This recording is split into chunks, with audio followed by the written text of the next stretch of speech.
Jamie Film โอเคตื่นนานละเสียงได้ โดเรมีโอเคสวัสดีทุกคนกลับมากับจินนี่ฟิล์มอีกครั้งนะคะในวันนี้ในที่สุดของที่เรารอคอยก็มาถึงนั่นก็คือยาชิก้า MF2 Super DX นั่นเองที่เราสั่งไว้ก็มาถึงแล้วเรียบร้อยตาดาวันนี้เราจะมาอันบ็อกของข้างในกล่องมีอะไรบ้างแล้วก็จะมารีวิวโดยละเอียดว่ากล้องตัวนี้ทำงานยังไงและรายละเอียดต่างๆของกล้องเป็นยังไง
นี่ก็คือของในกล่องทั้งหมดที่ตัวกล้อง Yashica MF2 มีมาให้ซึ่งตัวนี้เขาไม่ให้ตัวฟิล์มมาให้นะจ๊ะต้องไปซื้อแยกกับตัวฐานก็ต้องไปซื้อแยกเอาโดยรวมก็จะประมาณนี้จ้ะ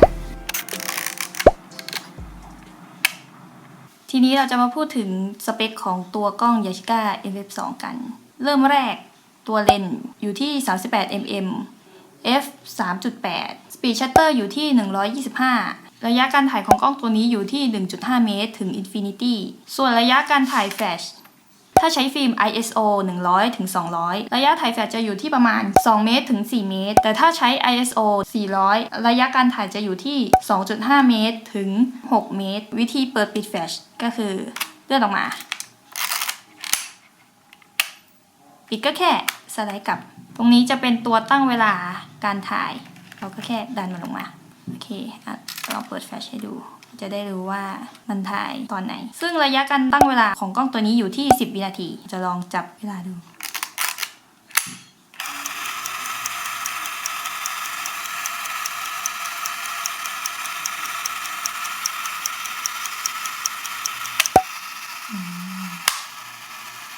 ก็จะประมาณนี้นะจ๊ะส่วนตัวแฟลชนี้เวลาถ่ายทีหนึ่งมันต้องรอชาร์จประมาณ5วินะจ๊ะมาตรฐานกล้องตัวนี้ใช้ฟิล์ม 35mm กล้องตัวนี้ใช้ถ่าน AA 2 ก้อนซึ่งนี่ตัวใส่ถ่านจะอยู่ตรงนี้อยู่ข้างใต้นี่ตรงนี้เราก็แค่เลื่อนออกมาเปิดจุ๊บนี่ถ่าน AA 2 ก้อนแมะลงไปโอเคกล้องตัวนี้ถึงแม้จะไม่ใส่ถ่านก็ยังถ่ายได้ปกติเหมือนเดิมแต่แค่ตัวแฟลชจะไม่ทำงานก็คือตัวที่เป็นด้านอิเล็กทรอนิกส์ก็คือจะไม่ทำงานนั่นเองแต่ว่าก็ถ่ายได้ปกติเหมือนเดิมเนื่องจากกล้องตัวนี้เป็นกล้อง Compact Auto และตามชื่อเลยก็คือ DX ก็คือมันจะอ่านค่า DX code ของตัวฟิล์มโดยอัตโนมัติโดยที่เราไม่ต้องไปปรับอะไรแต่กล้องตัวนี้จะจำกัดในการอ่านค่าของ ISO ของฟิล์มอยู่ซึ่งกล้องตัวนี้จะอ่านได้แค่ฟิล์ม ISO 100 ถึง 400 เท่านั้นนะจ๊ะส่วนใหญ่ก็คือ ISO 100 200 400 จะอยู่เรทประมาณนี้ที่กล้องตัวนี้จะอ่านค่าได้ส่วนฟิล์มที่ไม่มี DX code กล้องตัวนี้ก็จะปรับไปที่ ISO 100 โดยอัตโนมัตินะจ๊ะถ้าฟิล์มนั้นเป็น ISO 100 อยู่แล้วก็โอเคไปแต่ถ้า ISO 200สำหรับฟิล์มที่ไม่มีเดโคดมันก็จะตัดไปเป็น ISO 100 แทนตัวก็เป็นพลาสติกทั้งตัวแต่ว่าเป็นพลาสติกที่ดูแข็งแรงทนทานอยู่เมื่อเทียบกับตัว Yashica MF1 ที่เราได้รีวิวมาจากที่สัมผัสความต่างระหว่างตัว Yashica MF2 กับตัว Yashica MF1 ก็มีขนาดก็จะต่างกันวัสดุที่เขาเอามาทำกล้องก็ต่างกันไปตามราคานะจ๊ะก็ซึ่งตัว Yashica MF2 นี้ก็คือตอนที่ซื้อมาก็ราคาก็แพงกว่าตัวนี้ประมาณ3 เท่าเมื่อเทียบกับตัว Yashica MF1 ซึ่งราคาที่แพงขึ้นก็จะมาพร้อมกับวัสดุที่ดูดีขึ้น มีแคปให้ด้วยอันนี้ก็หรูหรามาเห่ามากค่ะคุณทั้งพัสดุอะไรก็จะต่างกันออกไปแล้วก็ขนาดน้ำหนักความคงทนก็ต่างกันออกไปตามราคาที่เราจ่ายไป ตอนนี้ทางเราไม่แน่ใจว่ายาชิก้าจะปล่อยขายเหมือนของตัวยาชิก้า MF1 หรือเปล่านะจ๊ะก็รอข่าวจากทางยาชิก้าอีกทีหนึ่งส่วนตัวนี้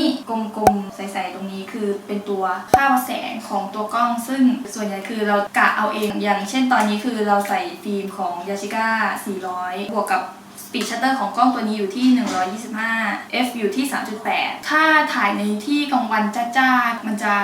ค่อนข้างสว่างไปหน่อยกล้องฟิล์มตัวนี้ถ่ายได้ประมาณช่วงเช้าจนเกือบสายได้หรือว่าอาจจะมากกว่านั้นได้แล้วแต่สภาพอากาศแล้วก็แสงที่ส่องลงมานะจ๊ะส่วนถ้าถ่ายในบิลดิ้งถ่ายในตึกแนะนำให้เปิดแฟลชเอาโอเคต่อไปเราจะมาสอนวิธีการใส่ฟิล์มของกล้องตัวนี้กันซึ่งฟิล์มที่เราจะใช้ในวันนี้คือยาชิก้า400 Color Negative นะจ๊ะเริ่มแรกเปิดฝากล้องก็คือดันตรงนี้ลงมากุ๊บก็จะเปิดเดินออกมาปึ๊บนี่ต่อไปแกะฟิล์มก่อน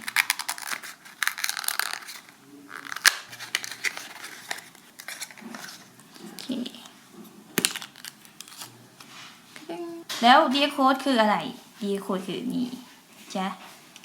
แถบนี้นี่คือ DX Code ที่กล้องตัวนี้จะอ่านค่าว่าตัวฟิล์มนี้คือ ISO เท่าไหร่ก็อันนี้คือ200แถบรหัสมันก็จะ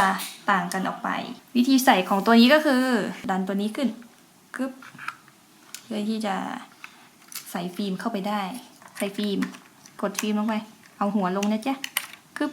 โอเคทีนี้ก็ดึงฟิล์มออกมาหน่อยดันตัวฟิล์มเข้ามาชีวิตเข้าไปดันเข้าไปดันไปก็เลื่อนฟิล์มเข้าไปกึ๊บโอเคประมาณหนึ่งให้ตัวเดือยตรงนี้หรือหนามเตยนะจ๊ะให้ตัวหนามเตยเนี่ยติดกับตัวฟิล์มไว้ให้มันเกาะไว้อยู่ทั้งบนและล่างแบบนี้แล้วก็เอาตัวฟิล์มเนี่ยสอดเข้าไปข้างหลังตรงนี้แค่นี้เลยนี่ไว้ประมาณนี้โอเคอย่างน้อยก็รูบนกับรูล่างเปิดนี้ไหมกึ๊บกดตัวฟิล์มลงไปกึ๊บเพื่อล็อกนี่ก็ปิดกึ๊บทีนี้เราลองกอฟิล์มดูว่าตัวฟิล์มที่เราใส่ไว้เนี่ยถูกต้องหรือเปล่าคือให้เราสังเกตว่าตัวนี้มันหมุนไปประมาณครึ่งวงกลมหรือเปล่าเดี๋ยวเรากอฟิล์มดูโอเคนี้ถือว่าทำงานถือว่าเราใส่ฟิล์มถูกต้องทีนี้เราก็โอเคเริ่มถ่ายได้เลยจ้า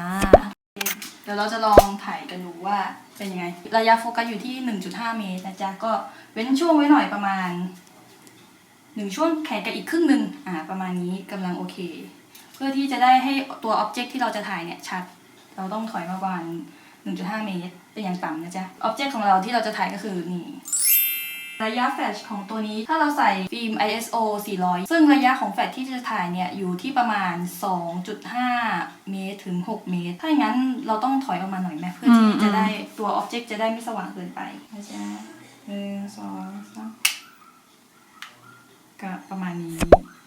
เรามาใส่สแตรปกันใส่ของกล้องปึ๊บโว้โหอย่างดีเนอะเป็นหนังนี่เป็นสายหนังนะจ๊ะได้สีแดงทำการสวดเข้าไปแล้วก็คล้องกับสอดเข้าไปข้างในก็คือวิธีใส่ก็คือเอาอันนี้สอดเข้าไปเหมือนสอดกระเป๋าเป้ที่เราต้องเอาสายสอดแล้วก็เอาไอ้ตัวนี้ล็อกสายแล้วใส่ให้ดูแล้วเดี๋ยวจะโชว์ว่าโดยรวมเป็นไงนี่ตะแดนใส่มาก็จะประมาณนี้จะคล้องมาแล้วก็ adjust ได้กับสายก็เอานี้สอดเข้าไปค่ะงาม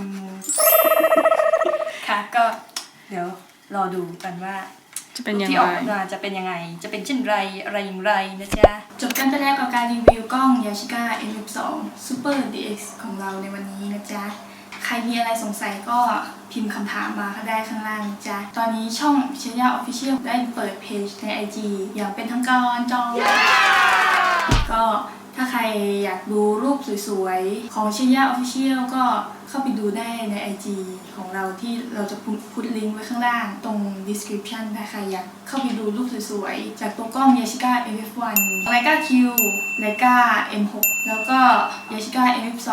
ที่อาจจะยังไม่ได้เอาลงเพราะว่าเรายังถ่ายไม่หมดมวลนะจ๊ะก็อดใจรอต่อไปเราก็จะพยายามทยอยลงรูปถ้าใครอยากดูก็เข้าไปกด follow กดไลค์คอมเมนต์มาได้ในเพจของเรานะจ๊ะใน IG CHENYAA_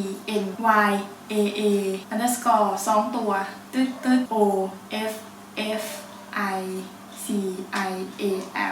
นะจ๊ะเชียร์ Official นะจ๊ะและถ้าใครสนใจอยากได้เป็นเจ้าของกล้อง Yashica M2 ตอนนี้เรามีกล้องอีกตัวหนึ่งที่ยังไม่ได้แกะกล่องเลยมาใหม่เหมือนกันถ้าใครสนใจอยากได้ก็ DM เข้ามาได้ใน IG นะจ๊ะ DM เข้ามาได้ถามราคาได้ และนอกจากเราจะขายกล้องแล้ว ตอนนี้เรามีโปรดักต์ใหม่ก็คือนี่ทะดานเสื้อเชียร์ Official นะจ๊ะเสื้อยืดใส่สบายนุ่มลื่นนี่เป็นงานปักหมุดนะจ๊ะนี่ตรงอกคือเชียร์ Official แล้วก็มีตรงแขนด้านข้างด้วย ถ้าใครสนใจก็ DM เข้ามาได้ใน IG ของเราเช่นกันก็ถือว่าเป็นการอุดหนุนแล้วก็โดเนทให้กับช่องเราแล้วก็ได้เสื้อไปใส่ด้วยนะจ๊ะก็ฝากขายของไว้เท่านี้ถ้าใครสนใจก็เข้าไปดูได้ใน IG ของเรา DM เข้ามาได้ตลอด 24 ชั่วโมงนะจ๊ะแล้วก็ฝากกดไลค์กดแชร์กด Subscribe ของช่องเราด้วยนะจ๊ะก็ฝากติดตามด้วยว่าในคลิปต่อไปเราจะไปทำอะไรเราจะมารีวิวอะไรอย่างอื่นหรือว่าเราจะไปถ่ายบล็อกถ่ายรูปก็ฝากติดตามช่องเราต่อไปด้วยนะจ๊ะก็ขอจบคลิปเพียงเท่านี้เจอกันใหม่จ้า